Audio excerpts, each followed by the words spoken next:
me start by saying, um, I wore every game. I've been able to wear this Labanner pin. In fact, today I was able to wear it outside my raincoat.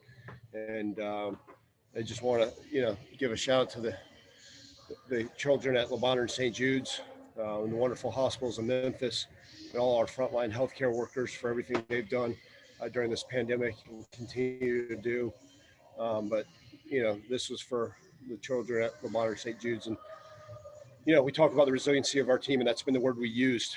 I'm just so proud of their efforts throughout the entire season. A lot of adversity throughout college football, a lot of adversity through the 2020 Memphis football program, but to finish 8-3 with a bowl win, which had been quite a while. Just so proud of them and their efforts. Credit to our coaching staff, the support staff, our medical staff, all these people who made this season a success.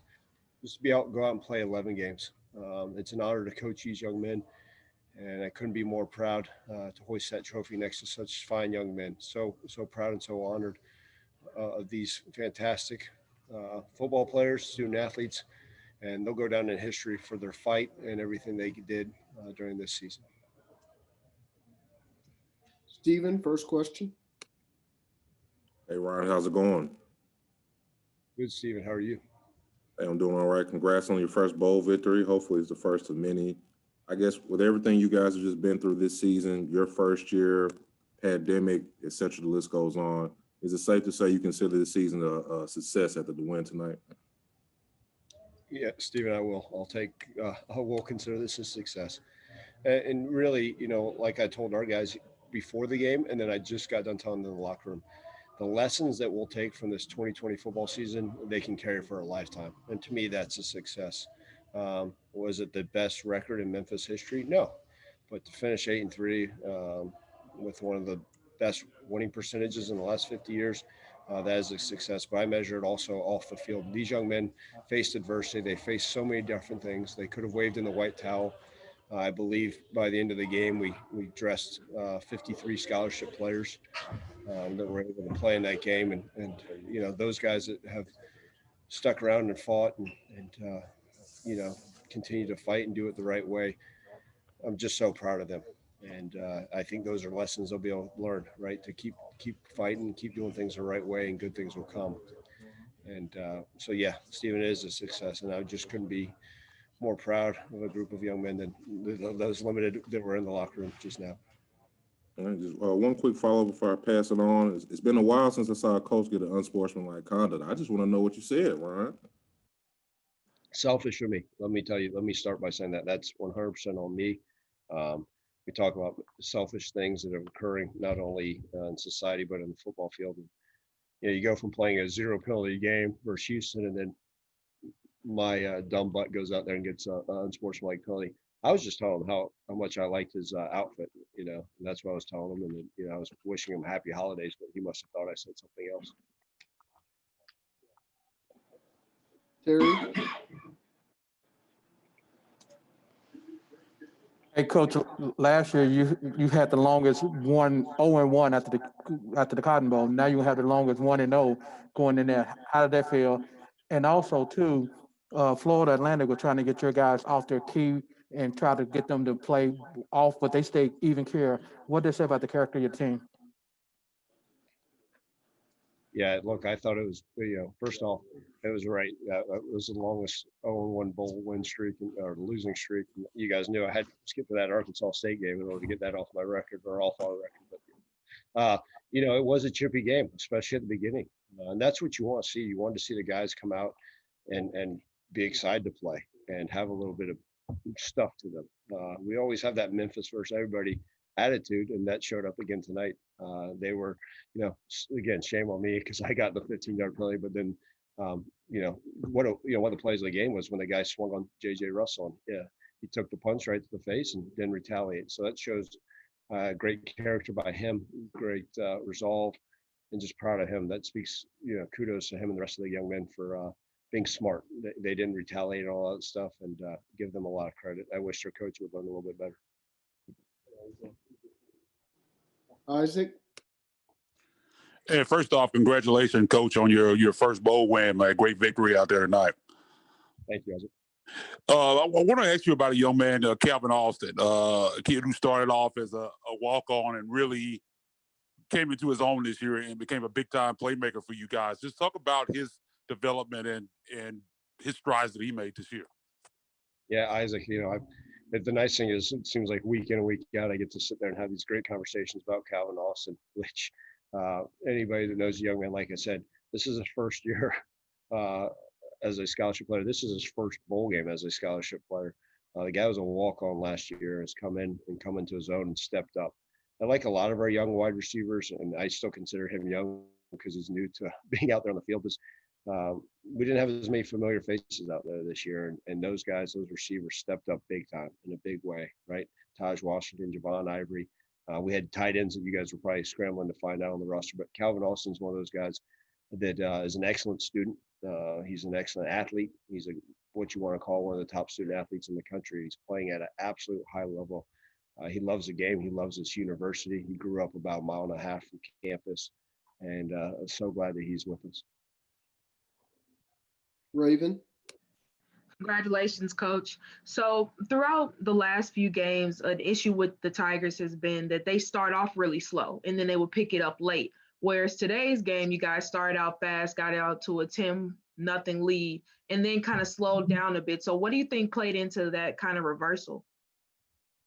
I do think, look, this year has been so interesting with the way college football. And, I talked to you guys about the beginning of the season, we were able to put together those 10, 11, 12 play drives, which is unusual for a college football program.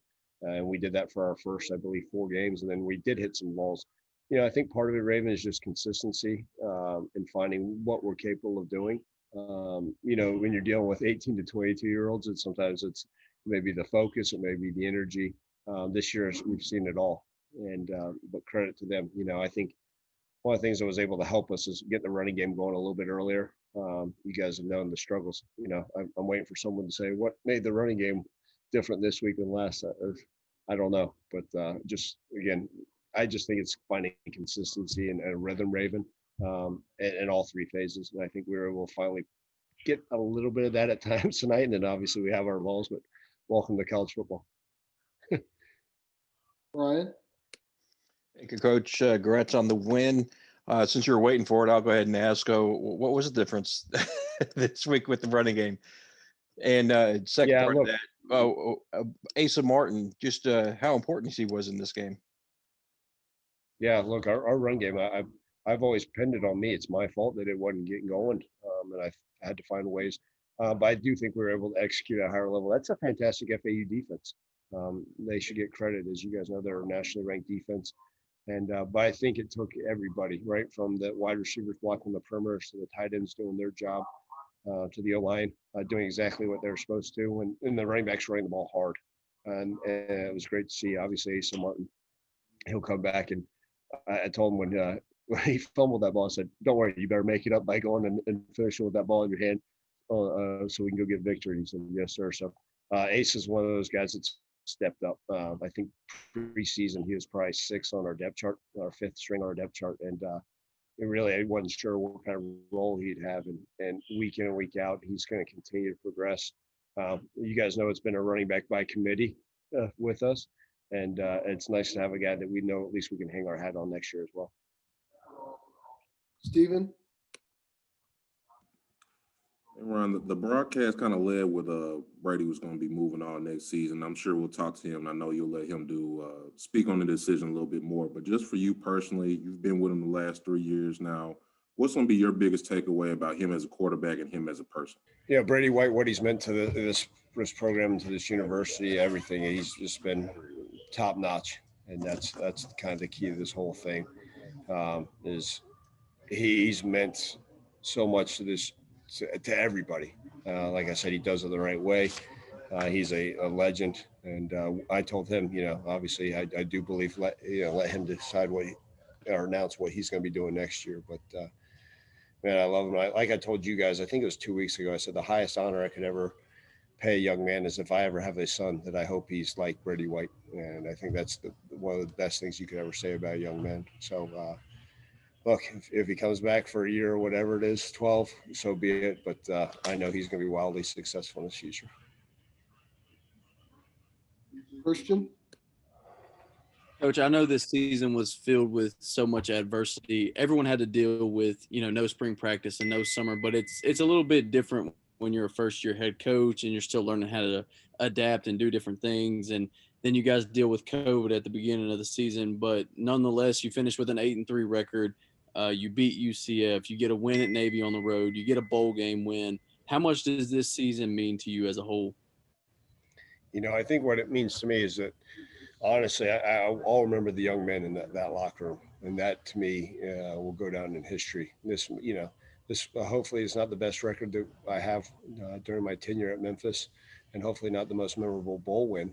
But what it will be is probably my most memorable season because of all the things that we faced. And so, to me, it's not just about the success. Yeah, it's great to be able to accomplish those things, but it's truly those guys in the locker room. I mean, I love them. It's an honor to work with them and be side by side with them.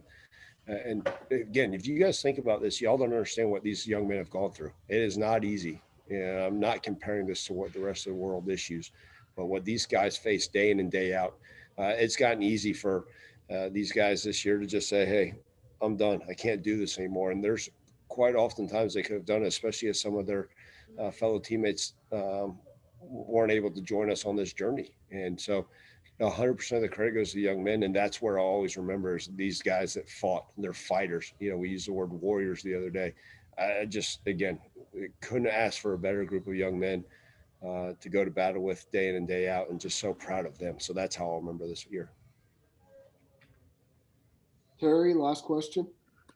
Hey, Coach, being an offensive line coach in the fourth quarter, you did something that you've been trying to do for the last 4 games, run the ball. And what type of satisfaction you get out of that, and then taking the life out of the defensive? Yeah, those 4-minute runs, that's what any old O-line coach lives by. You guys are going to have the chance to talk to JoJo Dorsey's here in a minute. And yeah, I mean, he's if he had his druthers, we'd line up in 22 personnel and just hand the ball off and call the exact same play over and over and over. But yeah, it's going to be hard to get this grin off my face, at least for the next 8 hours. I'll be smiling pretty happy. And then, as you guys know, it's I appreciate this. We'll put this to a win, and I'll enjoy this probably through Christmas and then on to next year. But the future is very bright at Memphis, and glad we were able to get this done. Again, that's for the city. And like I said at the beginning of the deal, it's for the children at Le Bonheur and St. Jude's that we don't get to recognize enough, and all our healthcare workers that are continuing to fight during this pandemic. Thanks for the time, Coach. Thank you, guys. Happy holidays. Thanks, Coach.